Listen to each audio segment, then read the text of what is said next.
आज जहां एक तरफ देश में लोग नई नई technology, cashless transaction, smart city, metro और बुलेट ट्रेन अत्याधुनिक तकनीक के बीच जीवन जी रहे हैं, चांद और मंगल ग्रह में बसने की तैयारी कर रहे हैं, तो वहीं दूसरी तरफ गांव में ग्रामीण जीवन आज भी बदहाल है। बुनियादी सुविधाओं के अभाव में जीवन जीने को मजदूर ग्रामीणों का जीवन देखकर इंडिया और भारत के फर्क को साफ साफ देखा और महसूस किया जा सकता है।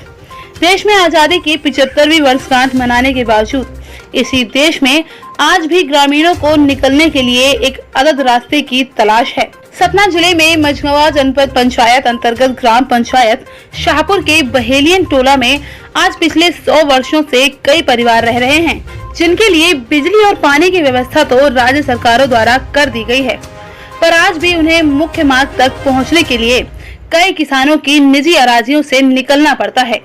शाहपुर ग्राम पंचायत के बहेलियन पूर्वा के लगभग 15 परिवारों में 40 वोटर और 80 लोगों की आबादी वाले इस मजरे के लोगों का गर्मी के मौसम में तो किसी तरह गुजर बसर हो जाता है, लेकिन वर्ष के 8 महीने जिस समय खेतों में फसल खड़ी होती है, उस समय यह सभी लोग कैद रहते हैं। यहाँ यह बताना आवश्यक हो जाता है कि जब इन बहेलियों के पूर्वज लगभग 100 वर्षों पूर्व इस जगह पर रहने के लिए आए थे, उस समय खेतों के मेड़ों के सहारे किसी तरह आवागमन कर लेते थे, लेकिन वर्ष बीतते गए, लोग बदलते गए और सरकारें बदलती रहीं, लेकिन इस बहेलिया पूर्वा गांव के लोगों की तकदीर नहीं बदली और समस्या जस की तस बनी रही। बढ़ती आबादी के कारण जहां खेतों की मेड़ें पहले की तुलना में छोटी होती चली गईं, तो वहीं अन्ना जानवरों की वजह से खेतों में चारों तरफ से कटीली तार की बाड़ लगा दी गई, ताकि जानवर फसल को नुकसान न पहुंचा सके। लेकिन इसी बाढ़ के कारण बहेलियन टोला के निवासियों का आवागमन ही अवरुद्ध हो गया।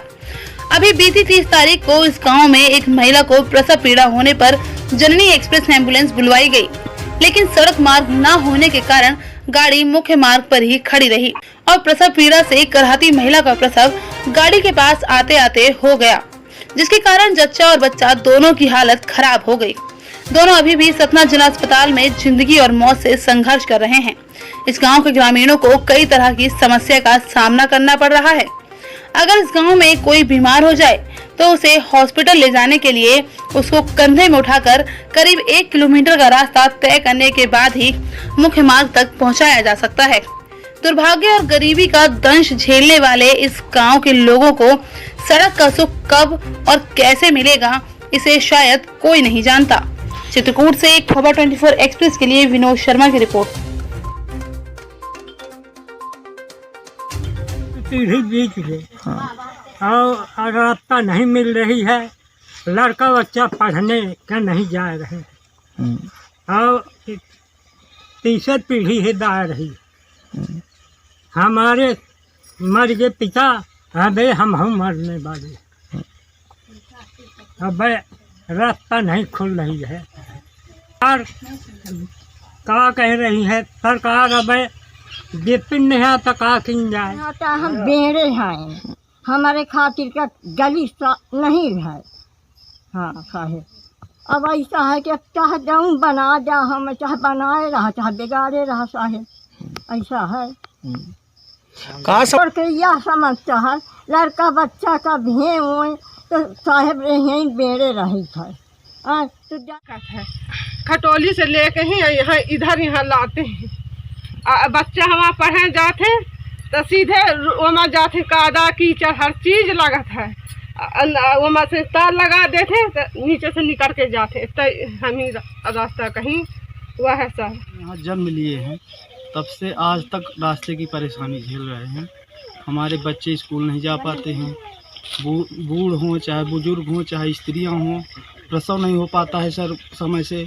यहाँ हमारे यहाँ एम्बुलेंस भी नहीं आ पाता है, कोई बीमार हो जाए तो 4 पाई में हमें किलोमीटर लेके जाते हैं। और यहाँ सर सबसे बड़ी 2011 में हमारे पूर्व जो स्वर्गीय विधायक प्रेम सिंह जी उनके द्वारा से सहसम्मति और ये स्टाम्प पेपर के माध्यम से सब गांव के जो हमारे